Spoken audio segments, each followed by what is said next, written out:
Good morning students. बच्चों, हम civics में अपना चैप्टर नंबर 7 पढ़ रहे थे, अंडरस्टैंडिंग एडवर्टाइजिंग। ठीक है, तो हमने इससे प्रीवियस क्लास में पढ़ा था ब्रांड वैल्यूज़ के बारे में और सोशल वैल्यूज़ के बारे में। आज हम अपना नेक्स्ट टॉपिक पढ़ेंगे, क्या है, how does an advertisement gate made. देखो, एडवर्टाइजमेंट्स बनाए कैसे जाते हैं, है ना।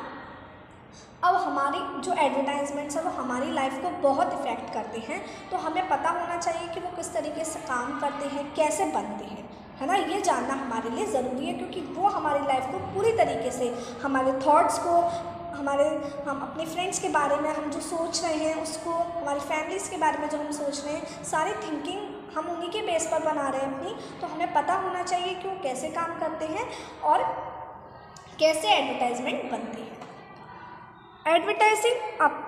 Advertising is a very important part of getting people to buy a brand. देखो, अगर हम कोई भी चीज़ चाहते हैं कि हमारी वो सेल हो, है ना, या लोग उसे खरीदें, तो हमें उसका क्या करना होगा, एडवर्टाइजमेंट करना होगा, उसको एडवर्टाइज करना होगा। This does not happen easily and several hundred books have been written on this.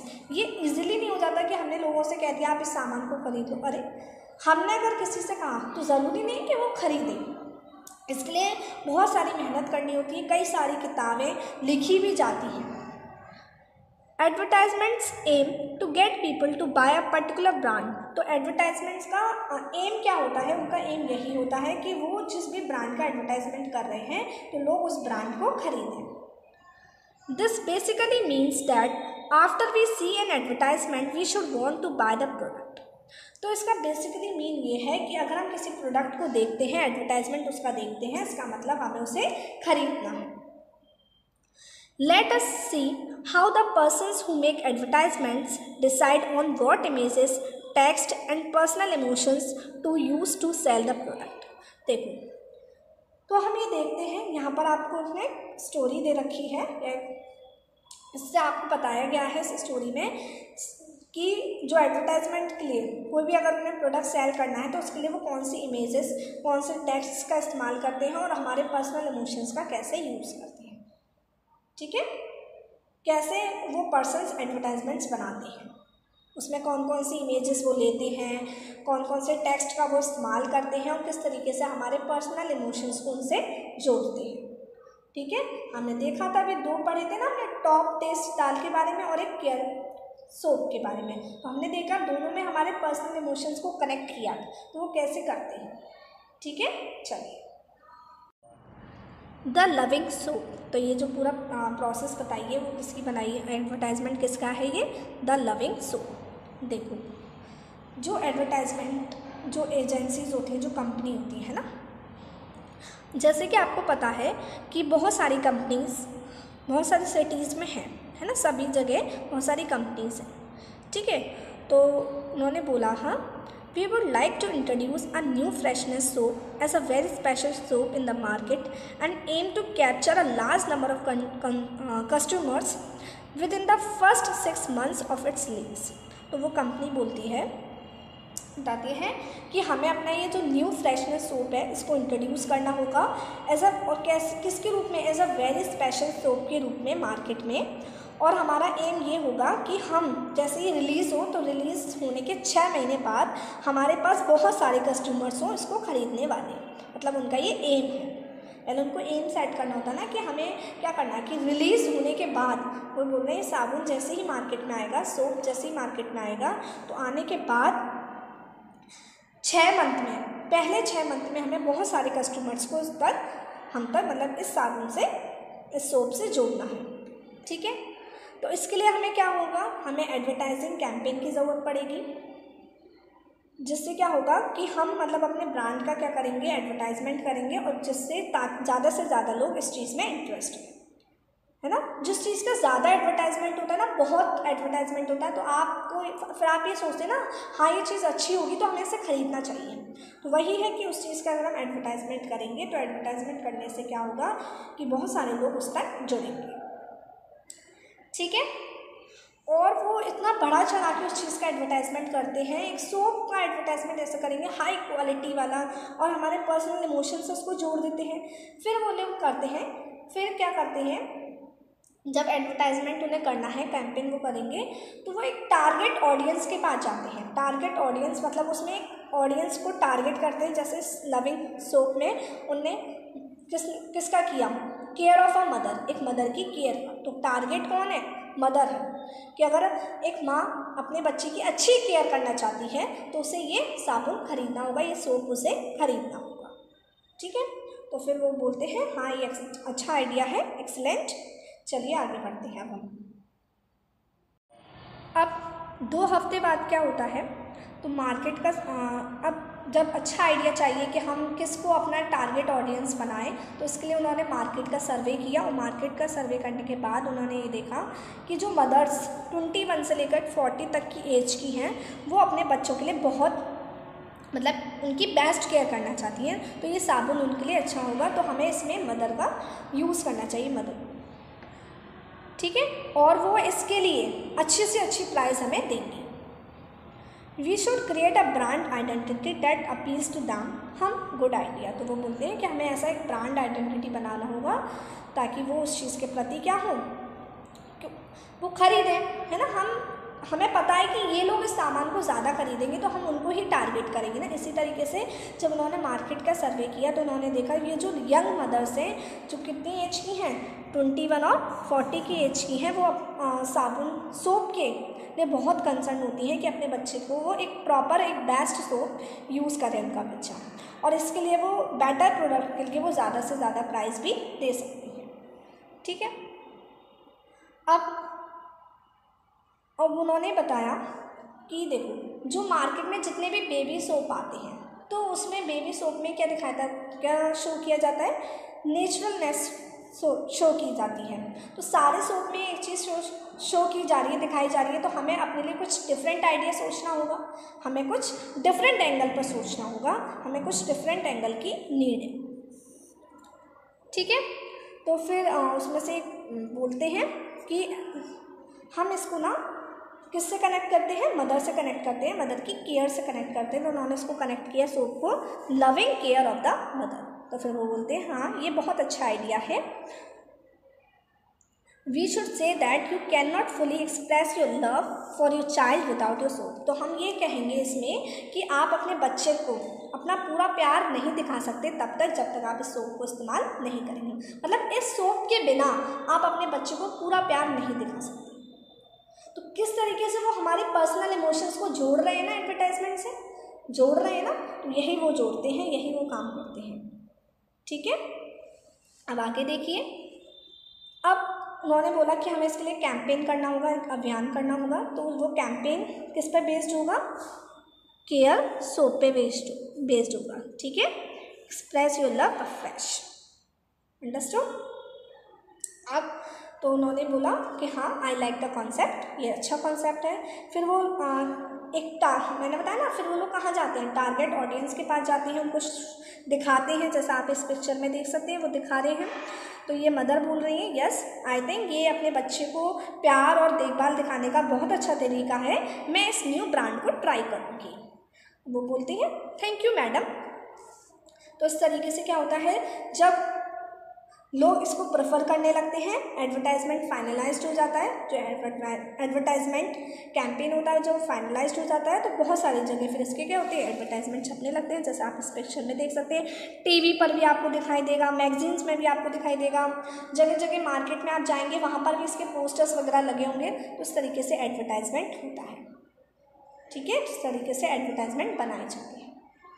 आई बात समझ में? तो आपको इस स्टोरी के थ्रू समझ में आया।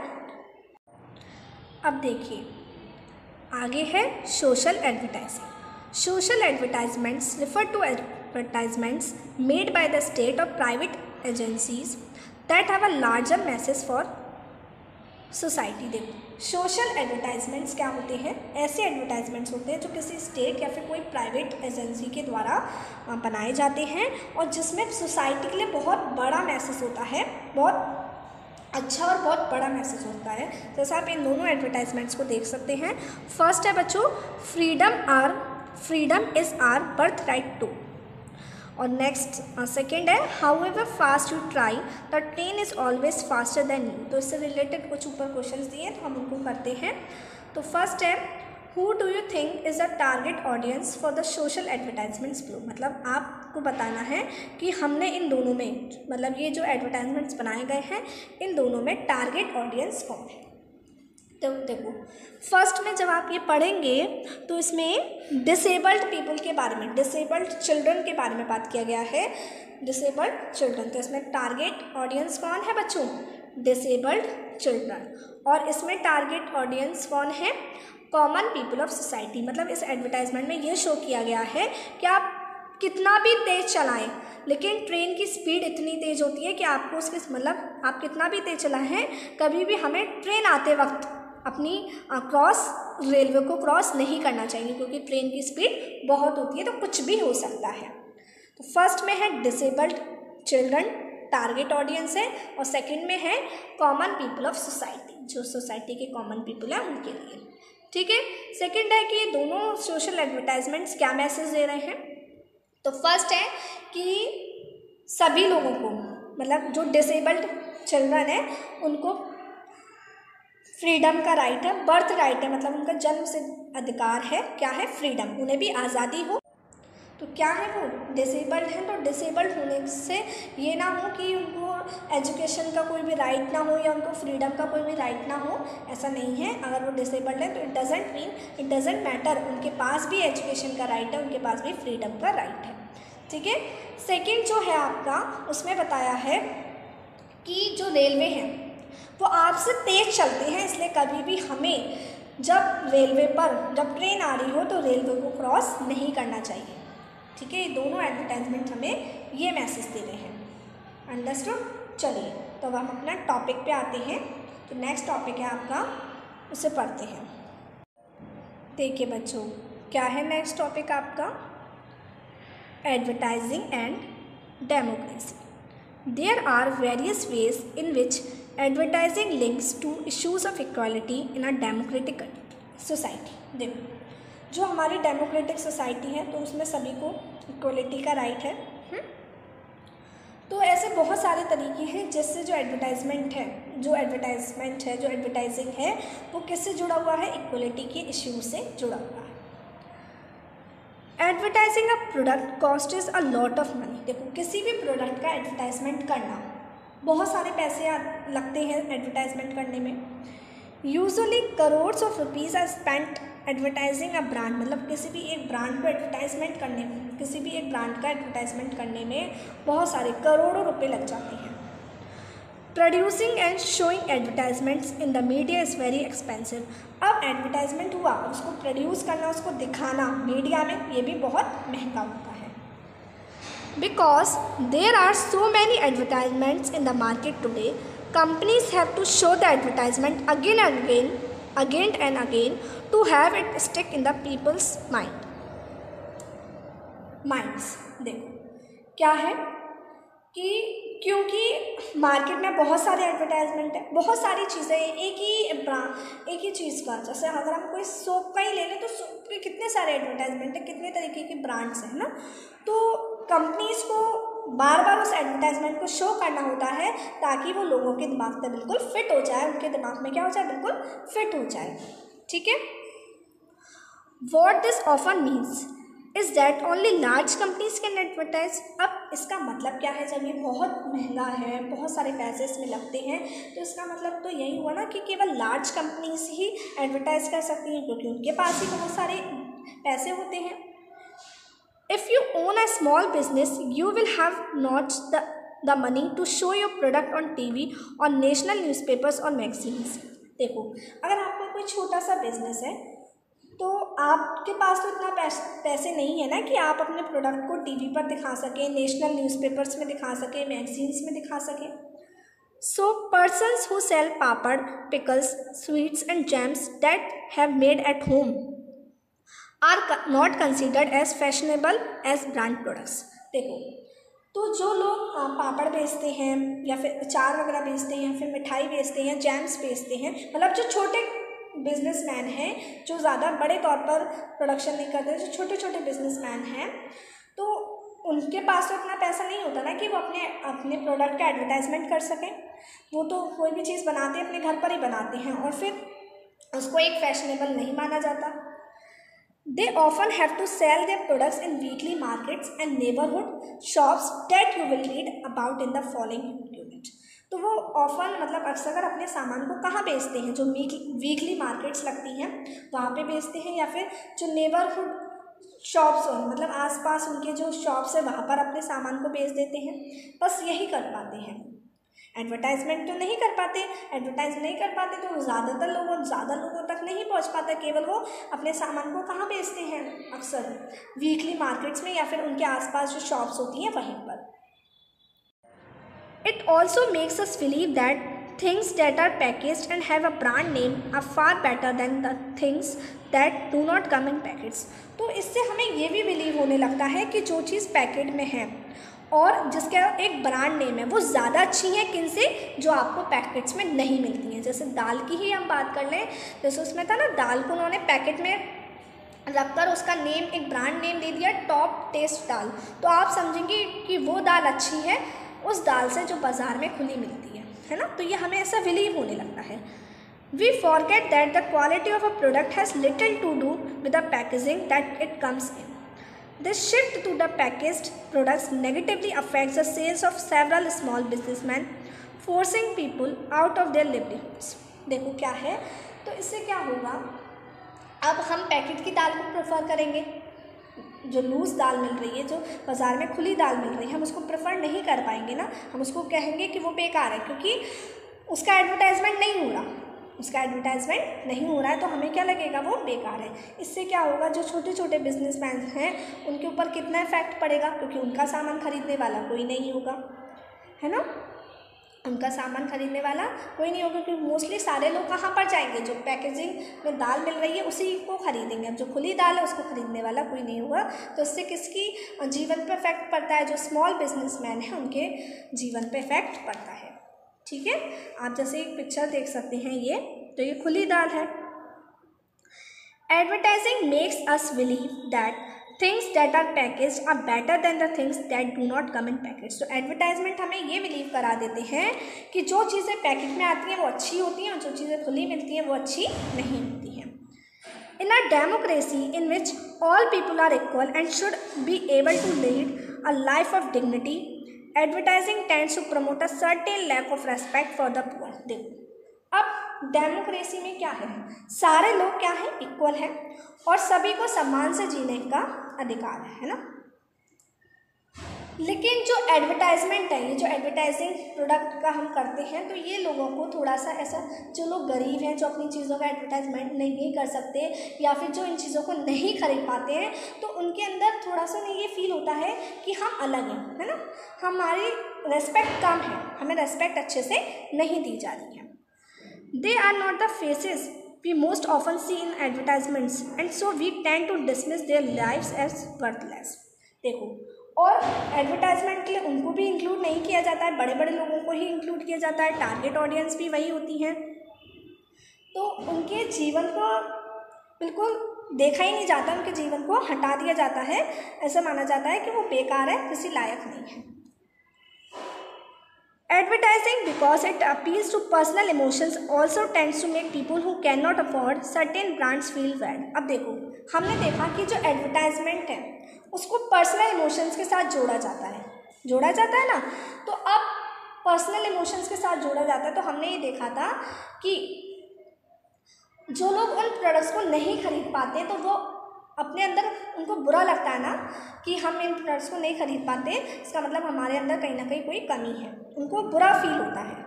जैसे इसमें था ना केयर सोप, अगर कोई मदर साबुन को नहीं खरीद पा रही है, इसका मतलब वो अपने बच्चे की अच्छी केयर नहीं कर रही है, उनको यही सोचती है ना वो, फिर क्योंकि एडवर्टाइजमेंट ये फील कराते हैं उन्हें, ये इतना मतलब भर देते हैं कि आप अगर इस प्रोडक्ट को नहीं खरीद रहे हैं, इसका मतलब आपके अंदर कमी है, आप अपने बच्चे को बेस्ट केयर नहीं दे रही हैं। They feel that they are unable to give their loved ones the best care that brand products appear to offer. मतलब वो फिर ये सोचती हैं, उनको ऐसा फील होता है कि वो अपने लोगों को जो उनके प्रिय लोग हैं उनको बेस्ट केयर नहीं दे पा रही हैं, क्योंकि ब्रांड प्रोडक्ट्स हमेशा यही दिखाने की कोशिश करते हैं, हमारे पर्सनल इमोशंस के साथ जोड़ते हैं, और फिर हमें ऐसा फील होता है कि हम अपने, जैसे सोप के बारे में ही बात कर लें तो मदर क्या फील करेगी कि अगर वो साबुन को यूज़ नहीं कर रही है, इसका मतलब वो अपने बच्चे को बेस्ट केयर नहीं दे रही है। तो उनको इस तरीके की फीलिंग उनके अंदर आने लगती है, किसकी वजह से? Because of advertisement. आगे देखिए अब देखो बच्चों, अब जो पहले जूस सेलर होते थे तो ये आपको बहुत कम दिखाई देंगे, क्योंकि मोस्टली अब तो आपको ब्रांडेड ड्रिंक्स प्रेफर करते हैं। तो ये चीज़ें बिल्कुल क्या हो चुकी हैं, ये अपने कस्टमर्स को खोते जा रहे हैं, क्योंकि इनके कस्टमर्स क्या प्रेफर करने लगे हैं? Branded drinks. तो इनकी लाइफ पे इफेक्ट पड़ा ना, किसकी वजह से? एडवर्टाइजमेंट की वजह से। आगे देखिए, advertising bye focusing on the lives of rich and famous helps us forget about issues of poverty. देखो, discrimination and dignity, all of which are central to functioning of equality in a democracy. क्या है इसका मतलब? जो advertisement है वो mostly किन लोगों को फोकस करते हैं, किन लोगों के जीवन को फोकस करते हैं? जो लोग कैसे हैं? रिच हैं, फेमस हैं, उन्हीं को फोकस करते हैं। तो हम तो उन चीज़ों के बारे में बिल्कुल भूल ही जाते हैं, गरीबी के बारे में, भेदभाव के बारे में, कि जो लोग उनको मतलब जो पुअर पीपल है उनके साथ क्या किया जा रहा है, यही हो रहा है। उनके सम्मान के बारे में हम बिल्कुल भूल जाते हैं, इन इश्यूज़ के बारे में हम बिल्कुल भूल जाते हैं। और जो हमारी डेमोक्रेसी के, इक्वलिटी के सेंट्रल फंक्शन है ना, सम्मान का मतलब, इक्वलिटी का मतलब क्या हो गया कि उनको उनके साथ कोई भी भेदभाव नहीं किया जाए, उनको सम्मान दिया जाए, और यही चीज़ के बारे में हम भूल जाते हैं। इसकी वजह से? एडवर्टाइजिंग की वजह से। More than just selling us products, advertisement tell us how we should live our lives, what we should aspire and dream for, how we should express our love, what it means to be smart, successful and beautiful. देखो, advertisement का काम केवल products बेचने का ही नहीं है, बल्कि वो हमारी सोच को भी इफेक्ट करते हैं, हमारे जीवन को भी इफेक्ट करते हैं, हमें ये मतलब हमारी थिंकिंग को भी चेंज करते हैं, है ना, हमारे तरीके को भी बदलते हैं। कि हम अपना, जैसा बेस्ट केयर सोप है, तो बेस्ट केयर सोप का कहना क्या है कि आप अपने बच्चे की बेस्ट केयर तभी कर सकते हैं जब आप इस साबुन को यूज़ कर रहे हैं, है ना। तो वो हमारा प्यार करने के तरीके को भी बताते हैं कि आप अपने बच्चे को प्यार तभी कर पाएंगे जब आप इस सोप को खरीदेंगे। और ये सारी चीज़ें सिखाते हैं कि स्मार्ट कैसा है, सक्सेसफुल होने का मतलब क्या है, ब्यूटीफुल होने का मतलब क्या है, ये सारी चीज़ें हमें बताते हैं। As citizens of a democratic society, it is important for us to be aware of the strong influence that advertising has on our lives. By critically understanding what advertisements do, we can make better decisions about whether we wish to buy a product or not. देखो, तो इसके लिए एक हम democratic society में रहते हैं, और डेमोक्रेटिक सोसाइटी के हम एक सिटीज़न हैं। तो ये बहुत इंपॉर्टेंट है हमें पता हो कि एडवर्टाइजमेंट हमारी लाइफ पर किस तरीके से अफेक्ट कर रहे हैं, जो उनका इन्फ्लुएंस है उसके बारे में हमें अवेयर होना चाहिए, जागरूक होना चाहिए, हमें ये समझना चाहिए कि एडवर्टाइजमेंट्स करते क्या हैं, और उसी के बेसिस पर फिर हमें डिसीज़न बनाना चाहिए कि हम इस प्रोडक्ट को हम खरीदें या ना खरीदें। ठीक है, पूरा अच्छे से उसके बारे में समझ के तभी कोई एक्शन हमें लेना चाहिए। आई बात समझ में? तो इसी के साथ आपका चैप्टर नंबर 7 फिनिश होता है, एंड आई होप आपको चैप्टर 7 अच्छे से समझ में आया हो। पूरा एडवर्टाइजमेंट्स के बारे में है, बेसिक एडवर्टाइजमेंट के बारे में है। तो मैं आपको नेक्स्ट क्लास में मिलती हूँ, ठीक है। Till then take care, bye bye.